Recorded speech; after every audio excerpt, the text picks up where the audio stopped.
Europe 1.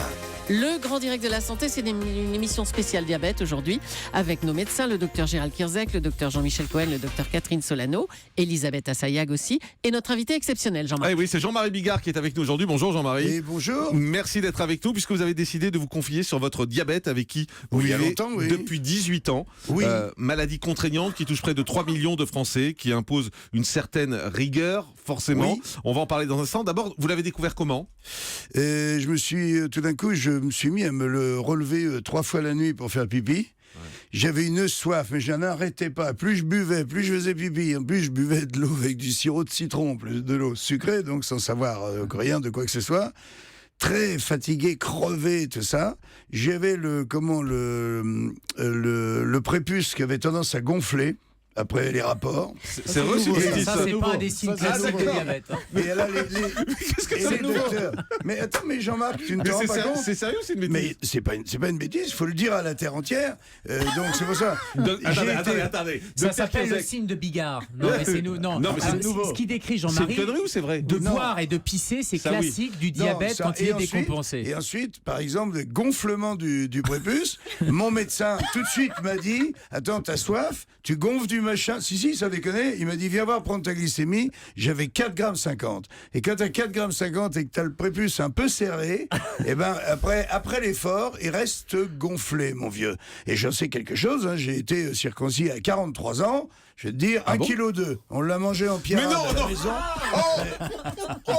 On était 6 dessus, c'est le chat qui a fini. Alors je peux te dire que j'en sais quelque chose.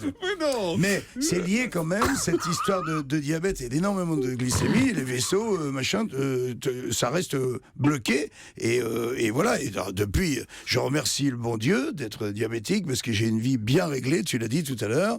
J'ai mon petit carnet, je prends mes glycémies chaque heure de la journée. On va en parler juste, docteur Kierzek, pour bien resituer tout ça. Alors, Qu'est-ce qui est vrai, qu'est-ce qui est pas vrai ? souffre de diabète de type 1, insulinodépendant. C'est le diabète du sujet jeune. C'est pour ça que ça a commencé il y a 18 ans.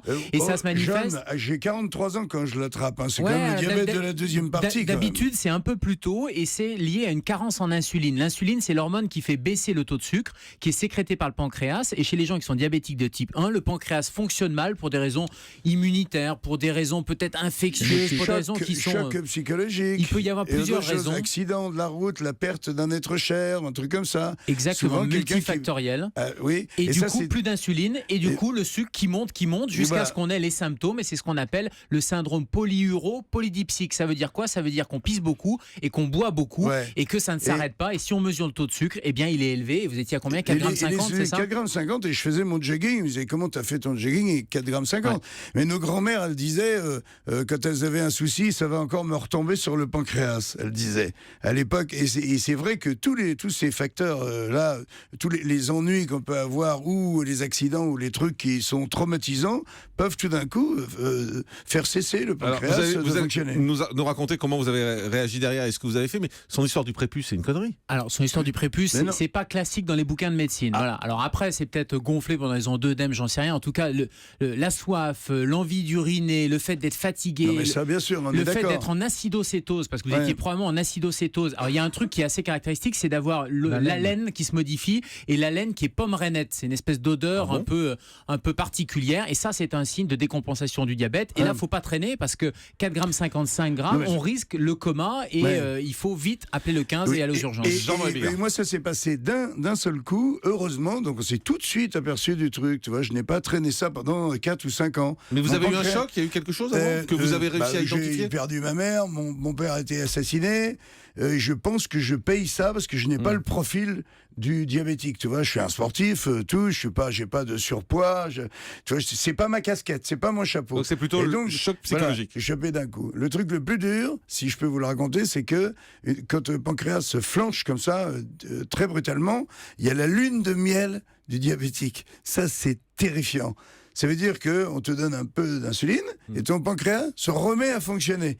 Et on te dit, c'est votre lune de miel. Parce que là, entre 3 semaines, 1 mois et demi, 2 mois, il va reflancher à nouveau. Et moi, j'ai dit, non, je veux pas qu'il reflanche. J'étais là, je priais le bon Dieu tous les jours. Et puis, là, j'ai eu que ma lune de miel. Ça a duré 4 semaines. Et puis, tout d'un coup, l'insuline. Docteur Kierzek, pourquoi ça reflanche ? Alors ça reflanche parce que le diabète de type 1, il est lié à un dysfonctionnement du pancréas qui est malheureusement un dysfonctionnement très souvent irréversible.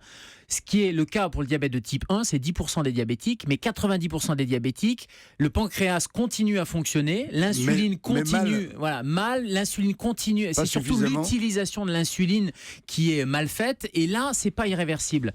Donc dans le cas de Jean-Marie et des diabétiques de type 1, malheureusement, c'est un traitement qui est à vie. Je dis malheureusement parce que c'est contraignant, on en parlera, il faut se piquer, il faut vérifier la glycémie, et l'insuline est vraiment vitale. Mais pour 90% des diabétiques, avec une hygiène de vie, avec du sport, avec une alimentation équilibrée, ça permet d'améliorer la situation et que les cellules utilisent l'insuline, le peu d'insuline qui reste. Et donc là, c'est vraiment le message quand on parle de dépistage pour demain avec la journée mondiale du diabète, c'est de dépister plutôt les diabétiques de type 2 qui sont beaucoup moins brutaux que vous, Jean-Marie. Oui. Ça a été du jour au lendemain, le pancréas qui flanche. Le diabétique de type 2, c'est sur des années que ça s'installe. On n'en a pas les symptômes. Le sucre va monter crescendo et va commencer à boucher toutes les artères, à faire les complications avant d'en avoir les premiers symptômes. Donc c'est vraiment deux tableaux cliniques, comme on dit, complètement différents. Et quand tu n'as pas le couteau sous la gorge, pour le diabète de type 2, tu te laisses aller, tu dis je verrai ça demain et tout machin. Non, il faut s'en occuper dès maintenant. Il faut perdre les 20 kilos que tu as à perdre si tu as à perdre 20 kilos. Et puis l'hygiène de vie, puis surtout de se dire que c'est merveilleux de vivre sa vie sans sucre quand même. On peut vivre très très bien sans sucre. Docteur Cohen. Oui, là, il y a un facteur dont on n'a pas parlé depuis quelque temps, c'est le facteur génétique. Il est extrêmement intervenant dans les diabètes. Ça veut dire que très souvent, chez des gens qui révèlent un diabète de type 1, comme vous l'avez eu, Jean-Marie, on a dans les antécédents familiaux un diabétique. Et déjà, dès qu'on a un antécédent diabétique dans la famille, et surtout le type 1, il faut se faire vérifier et contrôler très rapidement. Est-ce qu'il y en avait chez vous ? Et il n'y en avait pas.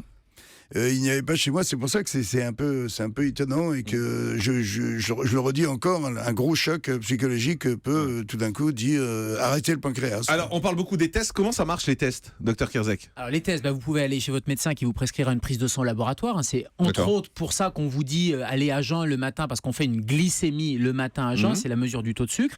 Et puis ce qu'on va vous proposer, ce que les associations diabétiques vont vous proposer tout au long du week-end et en particulier le 14 novembre. 14 novembre c'est une date anniversaire, c'est la date anniversaire du co-découvreur de l'insuline. Ah, c'est pour ça, d'accord. Voilà pourquoi c'est la journée mondiale le 14 novembre. Mais ça va être avec un petit appareil beaucoup plus simple qu'une prise de sang. On va vous faire, et là j'en ai amené un et on vous le fera, Jean-Marc, c'est un appareil où on vous pique le bout du doigt et avec juste en quelques secondes, vous allez pouvoir avoir un taux de sucre. Alors c'est une approximation, c'est pas un diagnostic, c'est juste un dépistage. Pourquoi ? Parce que vous avez mangé ce matin, j'imagine, et que ça sera pas à jeun, et donc ça va juste nous donner une idée de ce que ça peut être en termes de glycémie, parce que la glycémie, le diabète, la définition, c'est plus de 1,26 grammes par litre à jeun et répété 2 fois de suite. Donc il faudrait une vraie mesure avec une prise de sang.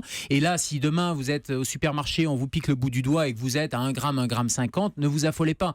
Il va falloir contrôler ça, mais en tout cas, tant que vous n'êtes pas à plus de 2 grammes, vous n'êtes pas diabétique. Mais je vais venir vous le faire. Venez, docteur Cohen, ça fait mal quand on fait ça ou pas ? Non, en principe, ça fait pas mal. Sauf que en principe, ça fait pas mal parce que c'est vraiment une micro-piqûre. Sauf que dans le cas de Jean-Marie, comme il va le faire plusieurs fois par jour, ça va commencer à lui faire mal. Tu vas souffrir énormément. C'est vrai ? Tu vas peut-être même tomber dans les pommes. Non, tu vas peut-être tomber 2 litres de sang devant nous. Voilà, alors, donc il met l'appareil dans le doigt. Sur le côté. Ça va. Bah voilà. Et alors, voilà, on met sur la languette. Il met sur la languette, exactement. Et 3 secondes après, je tiens mon doigt qui est ensemble. Voilà. Voilà combien ? Parfait. 4,9 ? Il n'est pas diabétique. Ah bon ? Mais je crois que c'était plus de 1, je comprends rien. Non, c'est en millimol. Il a parlé en millimol. Faut mieux parler 5,5 millimol ou 1 gramme. 1 gramme égale 5,5 millimol de glucose. Et là, mon appareil, il donne 4,9 millimol. Juste vous parler super vite. Est-ce que vous pouvez nous réexpliquer cette histoire ? Parce que vous m'avez dit plus d'1 gramme, je suis à 4,9 et vous me dites non. Mais réexpliquons tranquillement. Il y a 2 unités de mesure, comme les mètres et les centimètres, par exemple. Et donc, il y a les millimoles et les grammes. 1 gramme égale 5,5 millimol. Or, les appareils donnent soit en grammes, soit en millimol. Et là, mon appareil, il donne en millimol, et donc vous êtes à 4,9 millimol, c'est-à-dire en dessous d'1 gramme, en dessous de 5,5 millimol. Tout va bien, Jean-Marc ? D'accord. Il faut diviser par 5,5. Il faut le dire que tu veux traduire les millimoles en grammes. Voilà, c'est une division du gramme en fait. Donc 1 gramme égale 5,5 millimol. C'est quand même un peu chiant parce que quand tu es habitué au gramme, on comprend rien. tu te dis voilà. Parce que ce qui est intéressant, c'est que si on dit que quand on a par exemple 50 ans, jusqu'à 1,5 gramme, même si la glycémie correcte c'est entre 0,80 et 1,20, on dit à 60 ans, jusqu'à 1,60 c'est bon, on n'est pas diabétique, à 70 ans jusqu'à 70. Mais vous, Jean-Marie, vous le prenez combien de fois par jour ? 10, 12 fois. c'est beaucoup. Ah bon? Mais je suis obligé. Je me lève le matin, je dois savoir quelle est ma glycémie du matin.